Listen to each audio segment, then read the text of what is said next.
jet tempur gabungan milik Iran dan Mesir. Serangan terjadi cepat, terkoordinasi, dan tanpa ampun. Dalam hitungan menit, kompleks militer yang disebut sebagai pusat komando strategis Israel itu berubah menjadi lautan api dan reruntuhan beton. Laporan awal menyebutkan lebih dari 1.000 tentara Israel tewas seketika di lokasi, sementara ratusan lainnya mengalami luka parah hingga sebagian besar tidak bisa diselamatkan. Serangan ini bukan sekedar simbolis. Jet tempur Iran masuk dengan manuver low altitude, berhasil melewati radar Israel yang selama ini dibanggakan. Sementara rudal Mesir menghantam langsung titik vital bangunan. Akibatnya, struktur pertahanan runtuh total. Markas pertahanan yang katanya tak tertembus, nyatanya roboh kayak kardus basah. Tak ada perlawanan berarti, sistem pertahanan udara Israel lumpuh, dan semua pasukan di dalam kompleks terjebak tanpa jalan keluar. Peristiwa ini sekaligus menjadi tamparan keras terhadap narasi Israel yang selama ini mengklaim punya salah satu militer terkuat di dunia. Faktanya, markas militer paling penting di Ashdod bisa dihancurkan hanya dengan satu gelombang serangan gabungan. Iron Dome yang dijadikan kebanggaan pun tidak bereaksi, seolah mati suri. Para analis menyebut ini sebagai kegagalan telak yang memalukan, menunjukkan bahwa Israel tidak siap menghadapi serangan berlapis dari dua front sekaligus. Tidak hanya pasukan biasa, sejumlah petinggi militer yang tengah berada di markas tersebut ikut menjadi korban. Situasi diperparah ketika Perdana Menteri Israel, Benjamin Netanyahu, yang sedang melakukan inspeksi, ikut tertimpa reruntuhan. Meski berhasil diselamatkan, Netanyahu mengalami patah tulang pada tangannya. Ironisnya, pemimpin yang biasanya tampil garang di podium, kini harus rela jadi pasien rumah sakit dengan tangan digips. Suasana di lokasi benar-benar kacau. Ambulans berusaha mengevakuasi korban, namun jumlah jenazah yang menumpuk membuat proses berjalan lambat. Media lokal melaporkan bau hangus dan suara ledakan kecil dari amunisi yang ikut terbakar masih terdengar berjam-jam setelah serangan. Tentara yang masih hidup digambarkan berlari ketakutan, sebagian tanpa sepatu, sebagian lagi hanya fokus menyelamatkan diri. Serangan ini menjadi salah satu pukulan terbesar sepanjang sejarah militer Israel. Tak ada lagi narasi kemenangan yang bisa dijual ke publik.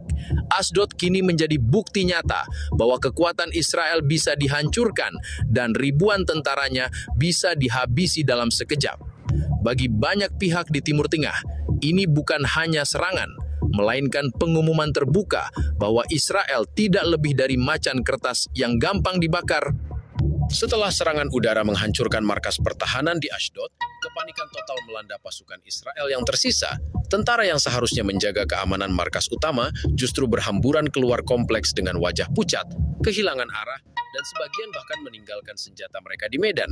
Pusat komando yang biasanya penuh dengan suara instruksi militer kini berubah menjadi arena kekacauan, hanya diisi dengan teriakan minta tolong, bunyi sirine, dan tangisan histeris. Seorang saksi mata menyebut, kami melihat tentara-tentara itu berlari keluar seperti tidak tahu apa yang harus dilakukan. Mereka hanya ingin selamat, tidak peduli lagi dengan disiplin atau perintah. Tentara yang biasanya gagah di TV, ternyata larinya lebih cepat dari atlet Olimpiade. Banyak dari mereka menabrak satu sama lain, terjatuh, bahkan ada yang pingsan karena syok. Kondisi semakin parah karena sistem komunikasi militer Israel ikut lumpuh total. Jalur komunikasi darat tidak berfungsi, satelit tidak bisa merespons, dan pusat komando cadangan gagal mengambil alih koordinasi. Akibatnya, tidak ada instruksi jelas bagi pasukan di lapangan. Sebagian prajurit sibuk mencari perlindungan di gedung-gedung sipil terdekat, membuat warga Ashdod sendiri panik karena kota mereka tiba-tiba dipenuhi tentara yang kabur. Ironi terbesar adalah militer yang dikenal disiplin malah tampak seperti kerumunan penonton konser yang bubar karena gas air mata. Beberapa tentara muda bahkan terdengar menelpon keluarga mereka, menangis, mengatakan bahwa mereka tidak ingin mati. Pemandangan ini membuat banyak pengamat menyebut bahwa mental pasukan Israel sebenarnya rapuh, jauh berbeda dengan citra yang selalu ditampilkan ke dunia.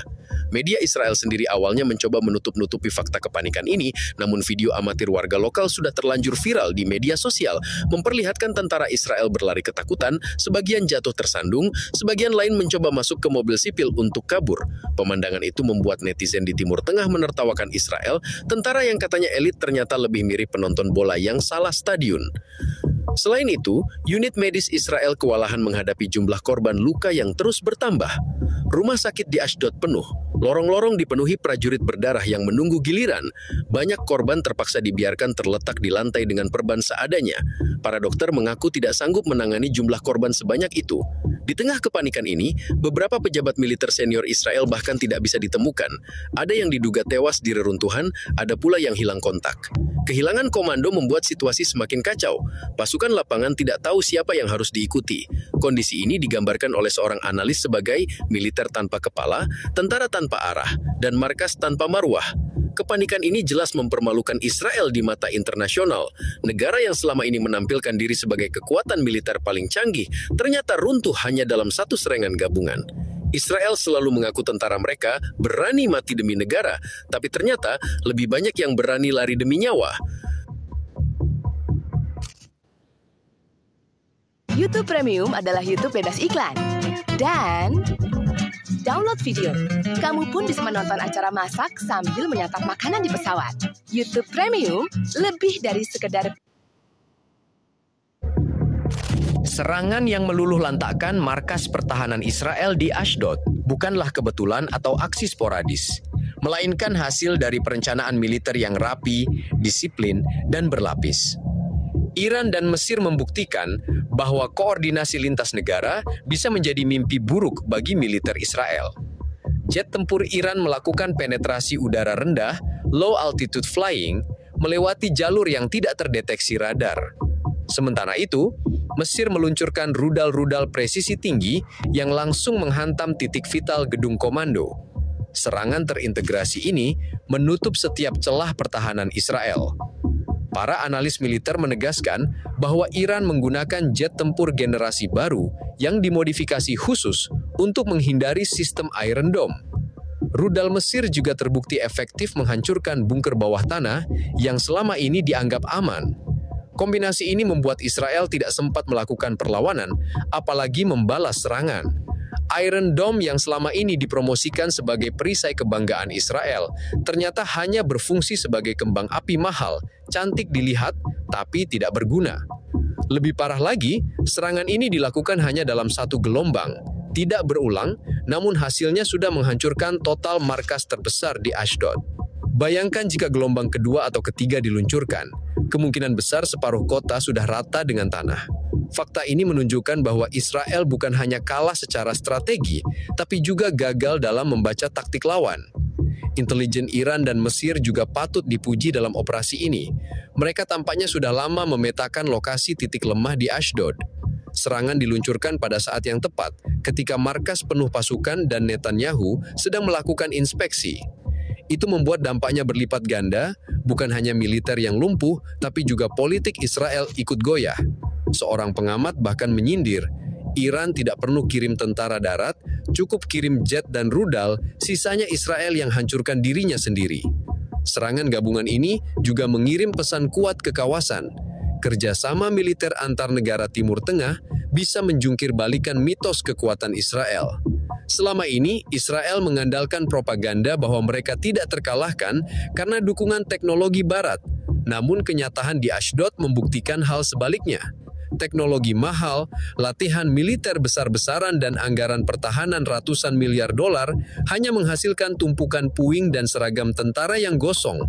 Strategi Iran dan Mesir dianggap sebagai pukulan psikologis besar.